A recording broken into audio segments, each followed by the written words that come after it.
मौत से भला कौन डरता है? कुरान मजीद फरमाता है मौत से मुनाफिक और काफिर डरते हैं। ये मौत से डरते हैं, बिजली आती है, कड़क आती है तो ये डरते हैं। मौत के डर से क्या करते हैं? ये अपने कानों में उंगलियां डाल लेते हैं, मिनस्सवाई की कड़क की वजह से। क्यों उंगलियां डाल लेते हैं? ये कड़क ही हुई है, सिर्फ बादल ही गरजा है, उंगलियां डालनी कानों में। ये मुनाफिकीन की बात पहले सिपारे में हो रही। उस कड़क को भी नहीं सह सके, बर्दाश्त नहीं कर सके, इन्होंने उंगलियां कानों में डालनी, वो कड़क यानी सिर्फ आवाज ही थी अभी। अल्लाह फरमाते हैं ये उस कड़क को भी नहीं सह सके कानों में उंगलियां डालनी। किस लिए? हज़र अल मौत, मौत के डर से।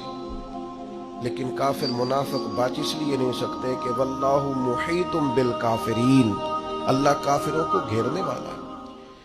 काफिर और मुनाफिक मौत से डरता है। मोमिन मौत से, ईमान जैसे जैसे मजबूत होता जाता है वैसे वैसे तो उसके अंदर ताकत आती रहती।